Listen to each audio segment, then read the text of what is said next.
Machiegni kendo nyakwaro mgajwang wadonje kidieny mar ariyo mar chendo mar amany pinyero kamano kuom medo kete Ramogi TV na singo ni TWAK gi jopuonjre Nases ma jopuonjre gisetieko somo kata kamano sebedo kanyo gi digni kotenre kod wechego mag internship puonjore gi tim internship kore ka gibiro yudo tich e yo makare kata kamano barupe mano megi nyakwaro mgajwang barupe maloyo 300 noduogo kaw kendo en gino momiyo kawuono gi bago ng'anyo kendo ne gichopo nyake migaono mar mar nyiso ywak margi wadwa winjo ni to sebedo nade e dhogi giwegi odhiambo makawuono antiere kae gi Clinton Okello kaachiel gi Kevin Abang amiyo gi thuolo mar moso nyikwaro mgajwang machiegni ahinya kamano ani luonga ni Clinton Okello an jasuba aya Waondo asomo Kis University between 2020 to 2024 and graduate kendo to nabedo posted the internship is teaching and county referral before bedo revoked by CS Duale. Pero kamano. Machiegni kere. Pero kamano Lydia. An gi nyinga an Abang Kevin Otieno. Ajawo mabe. Gisani na puonjora e University Mapuan University. Kendo gisani na bedo posted no keta e hospital marufa ma Isiolo. Emana time internship mara. An atimo nursing. Koro gisani ne an internship mara. Yes. Koro nuse chako. No asechako mwa dhi dwe achiel. Nyiswa kako bedo. Chak kodi. Okay. Koro no ang'eyo ni wadhi bedo posted internship. No kech chike wacho niya ka ng'ato osetieko school within the first 60 days with or without graduation onego bed posted for internship. No kech internship and requirement, it is our constitutional right. Koro mano en gima no sebedo prepared chakre chon wadhi bedo posted e internship to kaka list no work no one very sure that wadhi bedo a list no kech no se fuatilia e skundwa ma negioro nyingwa Nursing Council of Kenya for verification to bang verification Nursing Council of Kenya no verify casto gioro nyingwa Ministry of Health for further verification and after further verification negiyudo ni one eligible for internship emomiyo nyingwa nitie first list mano bedo released by the Ministry of Health. Koro kuom the requirements nitie a lot of requirements ma the ministry no dwaroga to achiel kuom gi nen kionge gi degree certificate onego bed gi original letter of completion no kech gin be ging'eyo ni kuom jogi nitie joma podi pogi graduate. Yes, gin gi degree no kech degree bedo awarded but bedo conferred during graduation ceremony. Ne ging'eyo ni kuom jogi nitie joma podi girito graduation no kech weche achiel ariyo kamae to wan kuom jogo ma no graduate. For example, an arito graduation na ma December to nasetieko 2024. Koro nabedo posted school no ndiko na original letter of completion. Okello. Yes, mano bedo verified by the Senate board that have been awarded degree only awaiting for conferment of those degree during graduation. To natero mandegi verify to emomio nabi Isiolo ma wachako tiyo for 1 month. Kevin, ntiere paro moko mawuok ne internship mi mana kise graduate. To nyiso ni un pok no graduate. Diponi no miu barupegi tok chik. To ng'ama no miyo ugi. Kar kumranisi kumaini some. Ipenjo maber Lydia. Koro barupegi. Okinyalo mi ka ntiere board more university miluongo ni Senate. Ka Senate okowacho ni pok itieko okinyal yudo barua of completion unless Senate wach mandik ne ministry kata ndik ne Nursing Council ni ng'ane otieko wan watieko rekode koro dong ne job market. Koro barupegi nichiwo Ministry of Health ok ne orgie school barua wan ka school osetieko rekodi oro nyingi Nursing Council verify kose verify oro nyingi Ministry of Health. Ministry of Health ema koro postu. Matende Ministry of Health ema no postu tarik 1 dwe mokalo not dwe mokalo. Nen Ministry of Health ema no miyo wanyaka barupe. Giluongo wadhi Nairobi tarik 2 wakaw barupe. Barua ni kisekawe itere internship center mari makaka an natere Isiolo. Aya Homa Bay, abiro Nairobi, koka dhi Isiolo, akaw barua Nairobi koka dhi Isiolo. Achaka ya Isiolo akaw arrival letter, akel Ministry of Health kendo. Ministry of Health kendo dwaro barupe karibu 14. Barupe gi achiel kuom gi en graduation certificate kata letter of completion. Gindiko in bold, ne gindiko nwa guideline. Koro ok nyal nyiswa ni kawuono, koro nyiswa ni ng'amoko graduate. Ng'ama poko dhi e ceremony. To gin mane gi yie ni unyalo ka inyamiu kata pok graduate. Ne gimiwa guidelines. Kendo guideline letter of completion ondik in bold for joma poko graduate. Ondik in bold. Koro ochako bedo nade makose ndikni ni kel na gigini to ng'ato chako duogo nyisi ni koro mano nok wadwa. Tisetiyo, isetiyo nyaka dwe achiel. Dongi neno kamano koro rocho ratich ng'ato. Nikech iseketho ne tije motimo, nitiere gik mano watimo. Wan dok giketo wade waonge shida. Nikech graduation do waonge shida. Isenyaka oro barua ng'ado gima ne itimo chako riweyo. Iseng'ado gicha, samoro kata forma ni nyiso ni kora tijini ok adwa. Ayudo moro. Isechako dhi mbele. Koro ka ng'ato nyisi bang' dwe achiel ni koro okiromo nikech pok idhi graduation ceremony. Mano tu.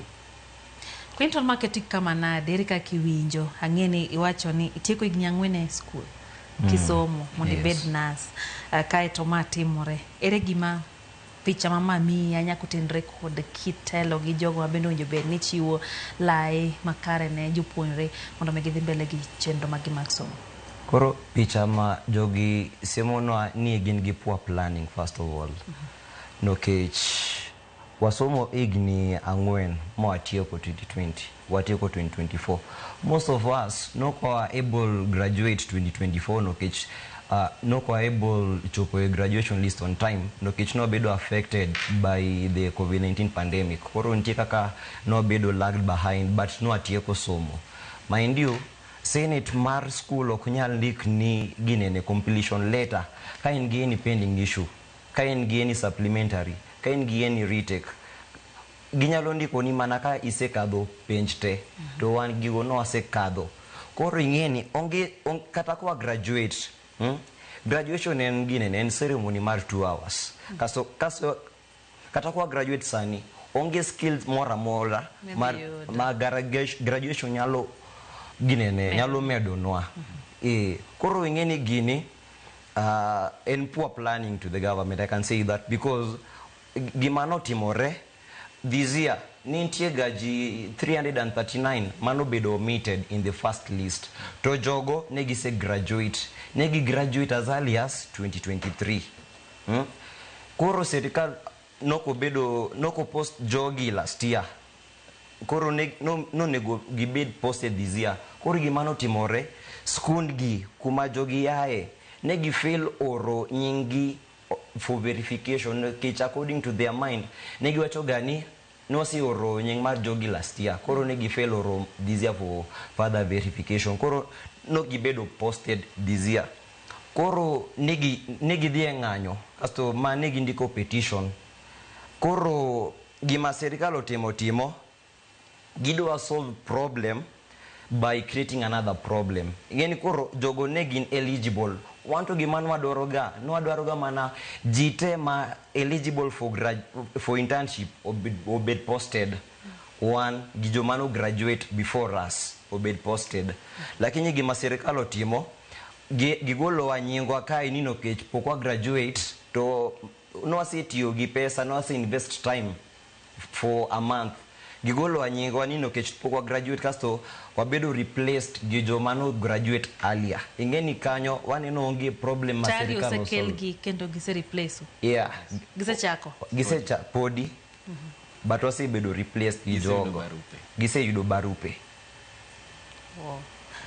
Ikrok mane miseketo ang'eni iyawa onde Homa Bay County nyaka Isiolo ken kuma chiegni.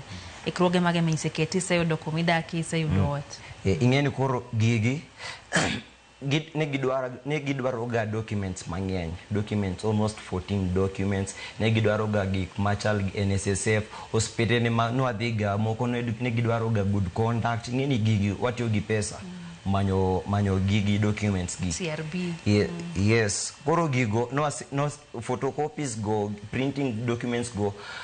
documents go no nego water MOH no nego water MOH kasto copies ma documents go kendo watero e hospitende kuma negi luongo ko acha kaka an no longa Isiolo koro natero document no both Ministry of Health gi Isiolo kendo Isiolo king'io it is an hardship area Isiolo king'io en kuma otuo ahinya koro manyo ot betek no tek no atemo manyo lakini no ayudo koro ngeni some of us been negisechulo ot mar dwechni ariyo to kasto ngeni policy mar ginene ot go kidwa dar onegi mi landlord a 1 month notice koro marwa ne emergent nikech kata information no aneno mana e Twitter mar CS Duale no onge official communication nen godhiambo na ya shift nan ga theater na ya shift kasto ngato kona ni nitie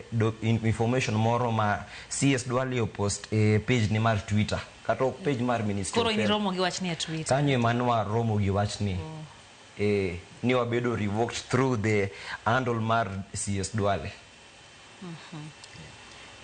Kevin maketo kanye karia mari kaka japuonjre mabede dwa bedo nas awinjo ka Clinton ne nitiere nyaka theater wuok e theater kong'iyo mbui koko neno kakare gimo dhi e theater ni okonyal time kendo okonyal dhi mbele kode maketo tiji kama nade king'iyo mbele king'iyo kitich midwa timo Lydia en wich kuot maduong' ahinya nikech wate joma noseket tema korigologi jogi tene at some point ka barua ni nobiro ne yudo gi hospital an nacholo mine by that time koro ipenjori apenja ni to nairoga nursing kabisa koro kana neno barua ni wacho ni magi to kurang'o nursing ochako timwa nade kendo ni ochako timre nade to nursing en course moluor kabisa nikech after medicine en mana nursing magi jo A's magi jo B's from B+ and above ngani ka enikete idang ni kode kawuoni nyise ni dhiyo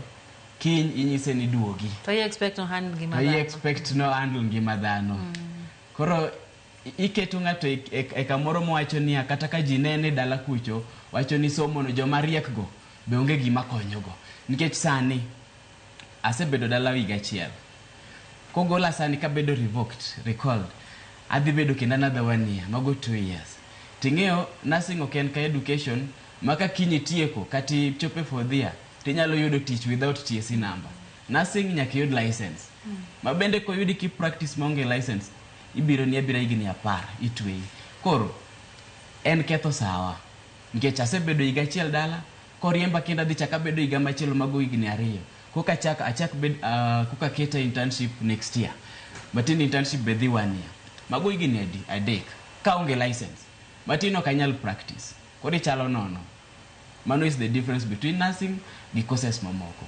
emomiyo kata kiwacho ni ceremony mar TWAK miyo ng'ato bedo dala 3 years konge gimonya timo nikech okinyal practice you can't without a license and license okinyal yudo kokidhi internship koro mane kama pek wuoke kabisa matini koro nursing career nani en ochung koro wakete on stop to gimidwa timo sani be gima kore dwa timo be onge nikech skill mani learn school ka jonyuol bende tegemea ni wuoda timo nursing dhi konya mbele ka sano setieko school ana setieko rakode mokoro in mi support siblings madala makumi nyadhi goyo rak to podi onge license be podi onge nikech kitemo to maki jom health biro ni to maki ya makasanend onge kumitero gie nikech en tok chik koro mane shida maduong' ma wan godo nikech posting mar internship bok tim redri e higa kaka chon sani en mana July matene ko kadho wasani warito July machielo yes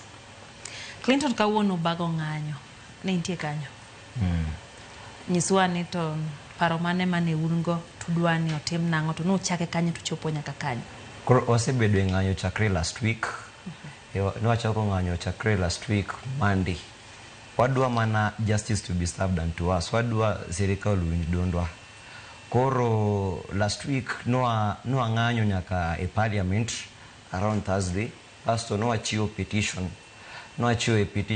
e parliament but e do parliament kanyo no rado gi health health committee chairman mano MP mar Seme Dr. Nyikal kasto nwawoyo kode okona ni odhi fuatilia gi weche wani nyaka kuma dhi chopo. Koro on Friday be no anga gi petition moro mano ne giwa submit nyaka Ministry of Health.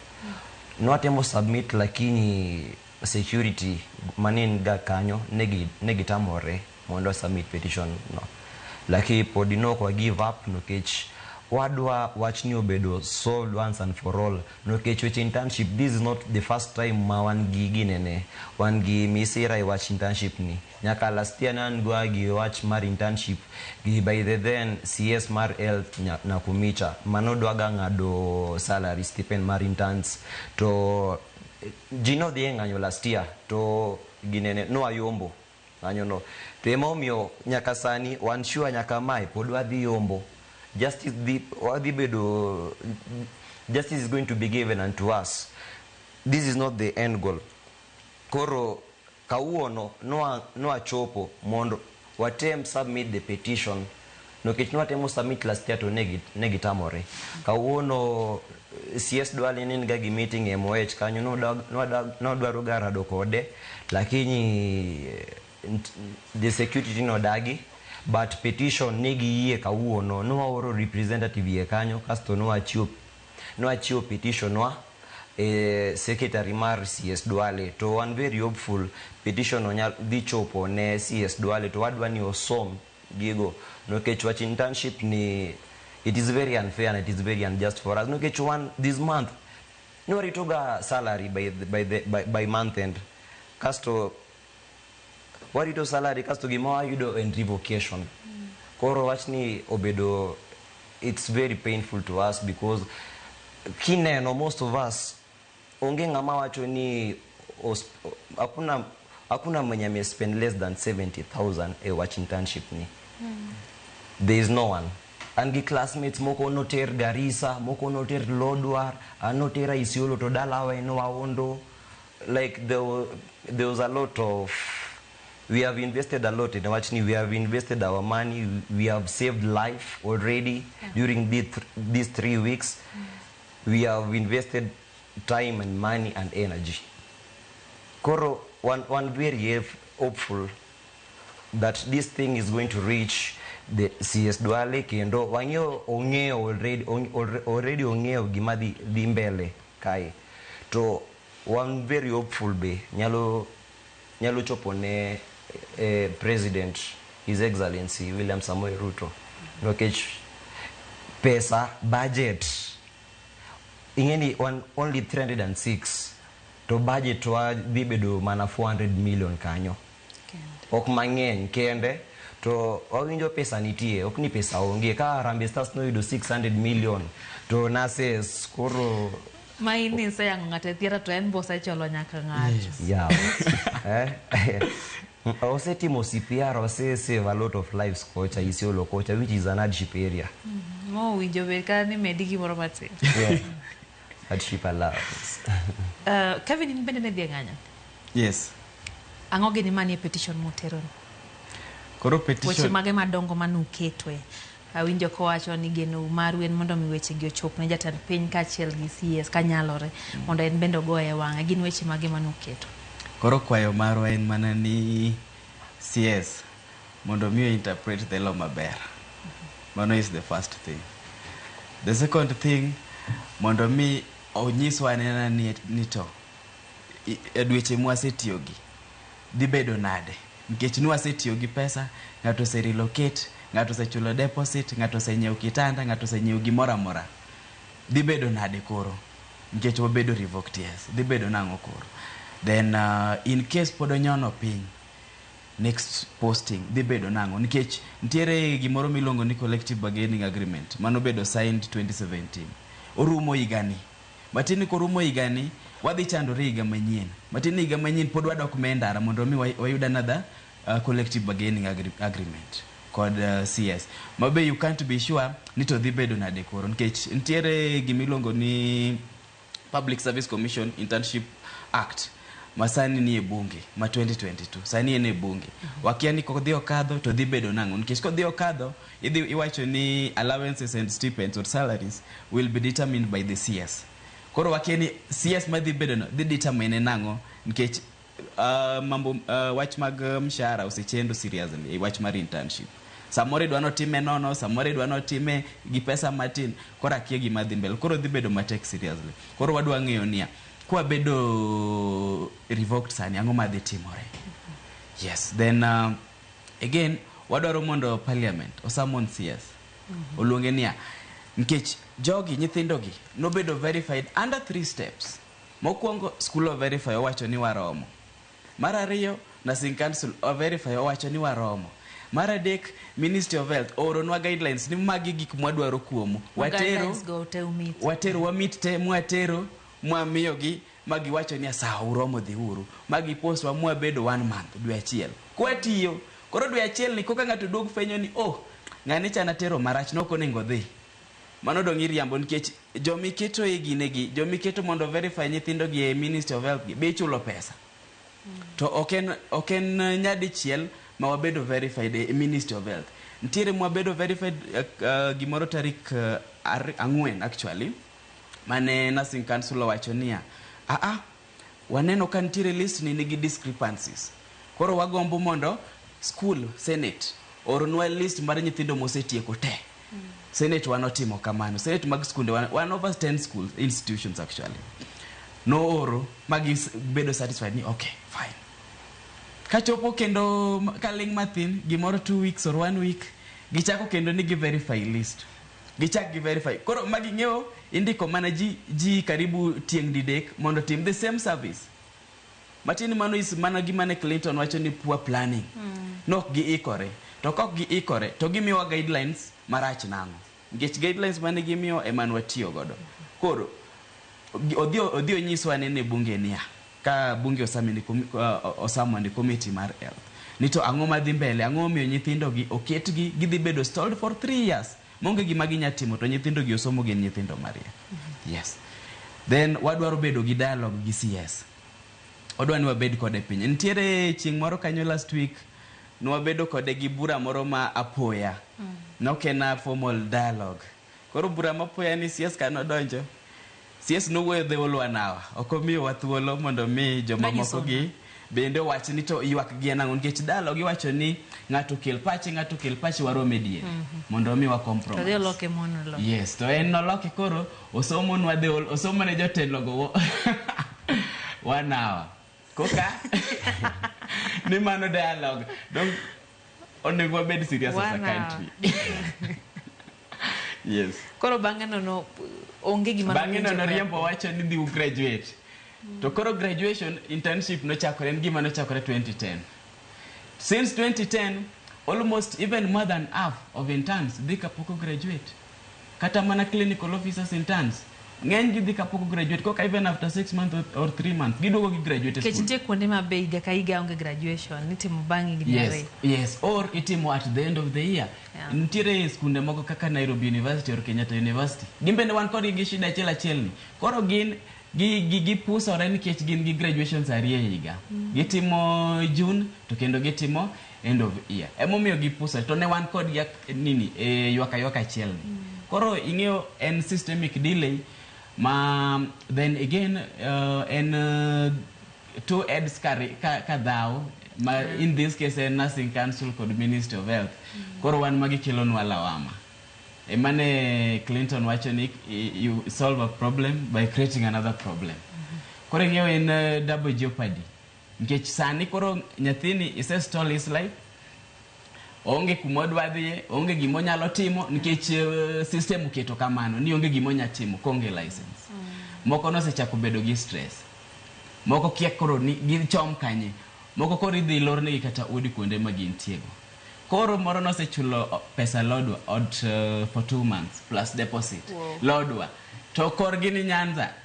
Idhi dak lodwa. Ntiere samoro mantiere gik monengo waranga kabisa kapok wakaw some steps. Yes, manu gima nonengo ng'i kabisa kapok no kaw step mar revoking our internship nonengo ng'i to nyithindo gi osetimo nango. Yes. Paro nitie weche mantiere petition bende nyabedo ne wiyo wilgo menya idwa medo. Koro a petition no include evidence. Ingeni nitie ga discrepancy be e wach mar internships gi.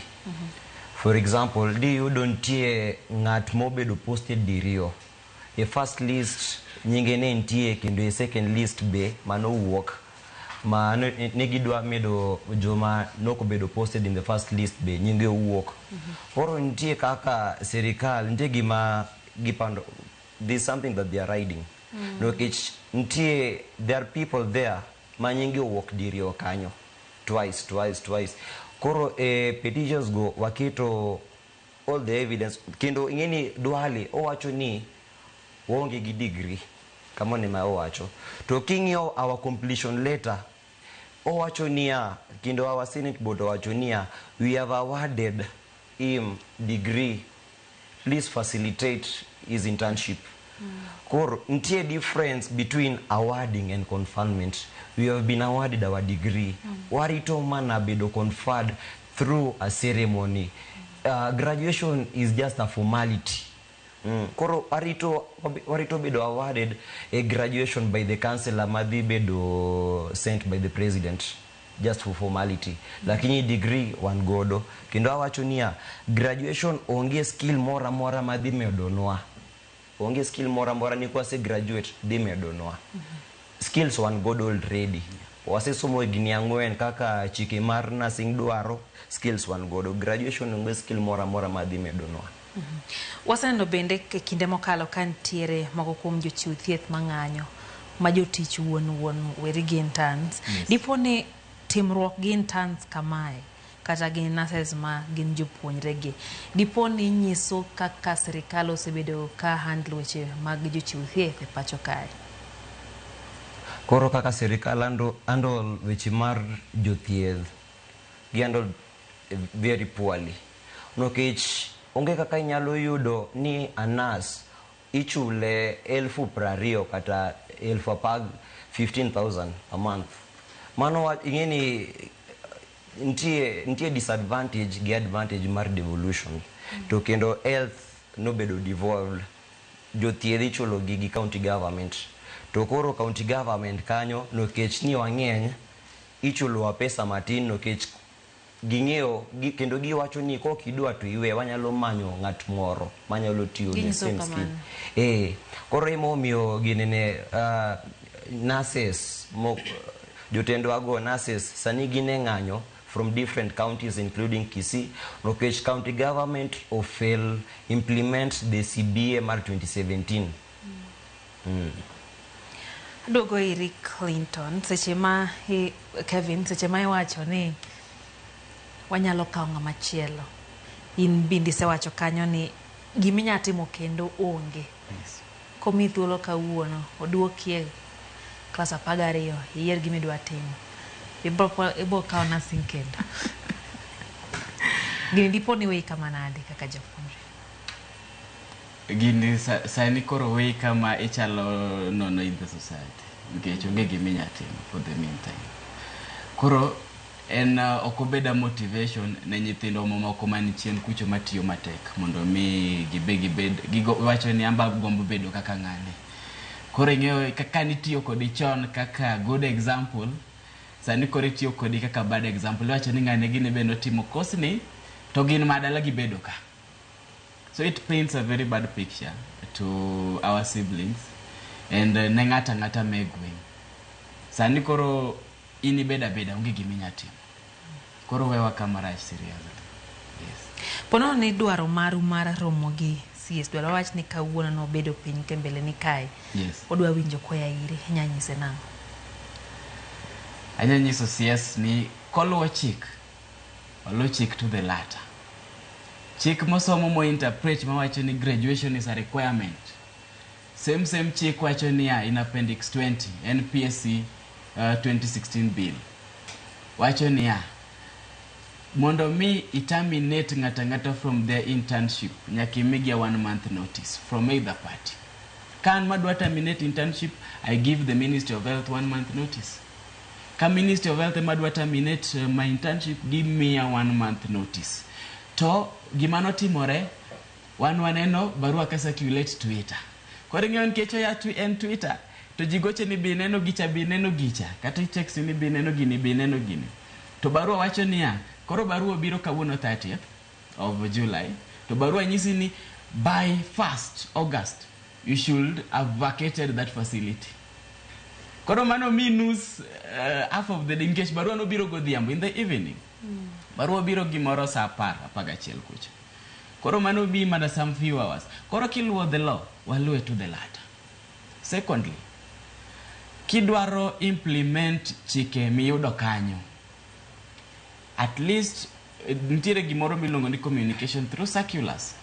Gol circulars, nyis skunde niya, chakre internship manyien, watiyo gi chikni. Ok iket chik kawuono, to kinyi chiew tise implement chikno. Koro mano bwa kwayo CS ni, ong'ia nena kamano nikech maiso ni mago yore mag tudruok ok ni kare. Yes. Communication right sana ministry ene Twitter, otimore me Twitter. Otimore X. Right koso seriously. Ni unrawere matindo sani kata mana ng'anyo ubago e Twitter occupy. To koro geno mare ni pol kune ma koro nyako wuoye kodu koso nade. Gini kaina communication ma involve a ministry. Matini nitiere 3 stakeholders. Nitiere the students, nitiere nursing council, to nitiere our institutions. Those are 3 stakeholders. Koro kikete Twitter, our institution yude nango ni nyithindo man waoro ka obedo revoked. Giyudo information. Samoro gingeni institutions benia Twitter. En gimara chire. Koro koluwo the law, waluwe to the latter. Or kodwa kelo loko ministry mondo bed very strict, wawach ni from next internship wadhiluwo chikni. Lastly, in his communication, mano ndiko e Twitter, nikech Twitter mo communicate through. Tarik 22 dwe mokalo. Nowacho niya, a list no wang'iyo, wayudo mana ka G42 ema are ineligible. Matini joge moko romo, nitiere joma notho, mano bedo posted. Nitiere joma pok notieko coursework, mano bedo posted. Koro chieng'no nowacho ni joka ema ineligible. Lakini joma no bedo omitted from the first list, men 316, what they source for them funds 400 million. Mano is the only money required. What they source for them fund. Mano one wadhimbele gi internship wa. One wadhimbele gi internship wa by then. Koro ka chopo 1 week later after his communication, to wacho ni koro jogi okoromo waluong gi. Nikech pok gidhi graduation. Koro wapenje mana ni ang'o mano lokore. Onyiswa gima nolokore within a period of 1 week, from sourcing funds to revoking. Ang'o mano timore. Maybe there's a foul play somewhere. Lastly, ka joma dongo gore, ka gin gi problem e ministry, ka gineno niya, joma no verify waka, no timo makosa. I think okonego bed ni wan mikelo nwa lawama. Gin ka ne gisebedo gi kosa, ging'ini to next time, mae loophole. Next time, wanyalo rido ministry ni nango. Ok ni ng'ato wasekete, oromo nikech ma ok first time omwedhi mulo jatuo. In a nursing degree, jatuo chako mulo kija first year. Ija first year, nikech wan watimo trimester. Idhi dweche ang'wen nini, semester 1 class, semester 2 class, alafu semester 3. 4 months, idonjo hospital. Same to year 2. Semester 1 class, semester 2 class, semester 3. My internship okay. Internship okay first time mamule jatu. Jatu asemulo year 1, amulo year 2, amulo year 3. Ni cholo mine kaka ninyi sacha. Year 1 inyalo chako gi koro chiwo thieth to e ward ma kawaida mana manomola alafu chako gi family planning gini. Yes. Alafu koro ka advance It's specialized corner. Okinyal specialize in nursing unless you do specialize in masters. Lakini kapodi team at degree level inyatimo anything. Yes. Koro kidwaro specialize irito masters. Koro sani okanyal specialize. Nikech okinyal dhi masters kokitimo internship. Yes. Koro one processes wa moro bedo stalled. In koro ichala ngata tu. Awi marach. Clinton nitiere wach mawachore ni samoro nitie kaka moko kuom jopuonjre no chiwo gimoro matin, nitie paro moko tucho kamano ni samoro ne ugoyo dho jomoko bor mondo yudo tesego tok chik. Dibet ni ma adier? Mano ok adier. To CS Dwale nowacho kamano no wacho ni no adhi wako rapta our institution wacho gimoro matin mon gior nyingwa to NCK kasto wacho ni kendo no adhi NCK kendo wacho gimoro kasto nyingo bedo verified kasto giore Ministry of Health kasto kendo wacho ni no adhi kendo nyaka Ministry of Health kendo wachako chiwo gimoro ma wabedo posted chako this yol koro pesa no kendo wagolo kanya students wagolo kanya pesa no the whole class, my entire class, 22 of us from my class, Kisu University 1G22. Koro the entire class to chiwo gimoro school, kendo no chiwo gimoro nursing council, kendo the entire class, each and every person of the class to chiwo gimoro Ministry of Health, kaka wadenyo kamae. Pesa no ayudo kure. Kata michame nama. Mano gima okenadier, onge gima no wachiwo.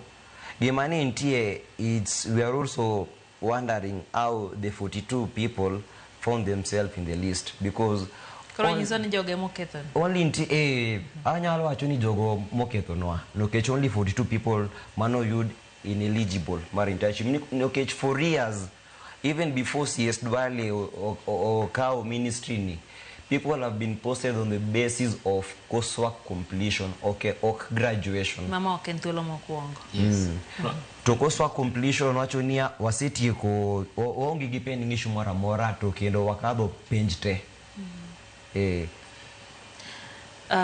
Clinton Kevin nitiere wach motenre kod ponono ni sirikal CES kaito gi sirikal no giduto giyego kod mbaka ben tiere kumunyado ke chien koso un dwaro en mondo me teru udhi mbele gi internship kaka na udhi.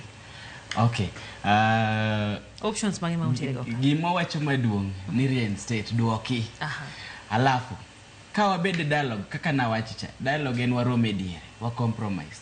Ka sirikal wacho ni agin rigid giwacho ni okay nyaka wabed mana gi nyaka udhi graduate udhi me ceremony cha ukelwa either booklet kata ukelwa certificate kar watim ni nikech most of us by the end of November kata October idhi do ka group ni the 3 or 6 ose graduate watim ni wandikre piny ka graduate anytime ase graduate ni akele ni tiposta akele ni tiduoka kuma na tiecha onge shida waonge godo gi shida wan mane gik mwadwaro odwokwa kata wabed piny wandikre owachi niya ka graduation e shida kar wadhi graduate wa ka biro ne timo kati wandiko mano wandiko nikech jasiasa kinyal amini wachne konyisi gi dhoge mano to saao koro konyisa ni wandikre mano to waonge go shida yes lakini policy kitiyogo watigo to the latter waluwe to the latter yes ponono ni okango ka machiegni ni Clinton ponono ni kaka no dwaro okotim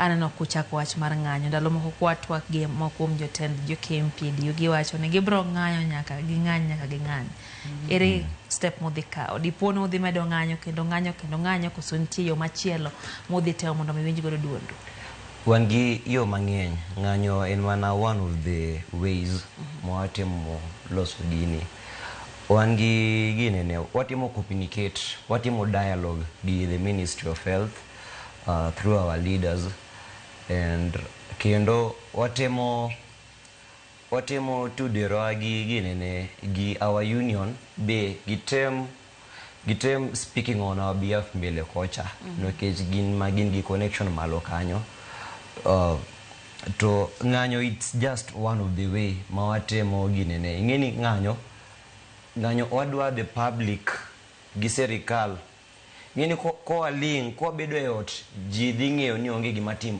madhi mbele ji dhi ng'eyo onge injustice madhi mbele nyaka woka endara mond Kenya mangima jite ni ntie kuma ngi shida health sector kae ng'anyo it's just one of the way mawatemo ginene air out our grievances one gi dialogue be watemo wuoyo kaka kawuono no watemo tudero gi ng'anene CS Dwale man warito official communication madwa dialogue kode warita mond maybe bed verified mond gikonwa ndalo mane manyalo tudera gi CS Dwale mond wawuo yes asto be watemo tudera gi ginene union be gitem woyo on our behalf nokech wan gi union okwan gini no okwan nyithin kich nitie kuma wayae wan gi union. Wadonge dakika moko adek kae Kevin ami thuolo kapok wacho wach mogik. Awinjo ka wacho ne ji ong'e ni una kanyo ni uling'aling'a. Ere thuolo mar the public kata oganda e gima sani dhi mbele ne? Sama abedo revoked, an nyathi ng'ato, an owad gi ng'ato, an gi nyaminwa moro bende oko kachacha. The economic impact is massive. Nkech wasewito gini pesa no kolal o influence kata joma ni dala, o influence janyuol, o influence other siblings. Koro, jopiny, nkech iwacho gande ni ntiere thin mar Nases osiptendewa. To magi joma are already qualified. Monengo bedni di chiwo thieth oko kacha to the public. It's a service to humanity. Koro, jopiny nyalo mana konyo wagoyo lwenyi ni nikech wan joma qualified. Wasesomo higni 4. To higni 4 gi wasebedo kwa mulo jotuo. Koro en jopiny mondo konywa mondo neni health ka bende nigi shida. Wadwaro lokruok. Yes. Clinton, wach mogik odong dakika ariyo kenda 100 to atieko. Wach mogik. Kamano. Adwa kono mana Honorable Duale, CS of Health. You can't solve a problem by creating another problem. We only wanted justice to be served. All eligible interns to be posted. Which mar internship ni 4 years kaka last year. Negi fail post jomoko. Nintiega backlog mar last year to this year. Kendo ka wechegi pogiloso this year kendo next year dibedo backlog mar this year to next year. To dibedo kamano. To wan gima wadwaro mana wach ni obedo gibed solve watch ni once and for all. We are not fighting just for ourselves. We are also fighting for the future nurses, for the sake of our future nurses, those who are still in class. We are fighting for the professional nursing. Anadwa wuoyo gi body marwa mochung' ne nurses miluongo ni Kenya National Union of Nurses. Ma Secretary General Mareno Peto. Duondo poko winje wachni. Nyithindo gi wan jomo sisomo, wan gi rieko, wan gi the skills, wan gi motor skills, wan gi the basic skills, all skills midwaro. Woguru oko kaka union. Nkech ma is a trade action. Mondo mi wa fight wakony nyithindo gi elwenye ni. Nkech gin it's their right. Mondo mi gibed posted. Koro giwuog oko, gikonywa go lwenye ni mondo watiek maber. Then ne jatend piny ang'eyo ni possibly Raila neno ma. Koneno okonywa e wachni. Kanyalo chopo ne president nkech pesa to nti pesa tok shida. Uneno giwango. Pesa to waseneno mang'eny ntie. Koro konyalo konyowa e wachni mondo mi wayud audience gi CS mondo mi wayud kaka wayudo compromise. Warome diere wate. Yes. Koro mkajiwa mwana kanya na Abang Kevin kachele Clinton Okello. Giwacho ni ranyisi mar bedo mar pesa giseneno kendo kaka ne jomoko oriwo wi Jo-Kenya kanyakla kamiyo Jo-Kenya mor. Gin bende ne gin e theatre kachiel kuom gi noyudo cholom nyaka mine mondo giresi e ngima kapo ni ma ok nyal moro wang' oganda mondo mi gin bende dewo gi nyakorom ka jwangeno marwa en ni biwinji Yuak gi kendo ibro duok gi kuondego ma gi time internship kata chenro magigo mag puonjruok nyakorom ka jwang. Mane twak mara pinya odok kendo saa 3 gi chenro maro imore kik idhi mabor. Nyinga Lydia Okello.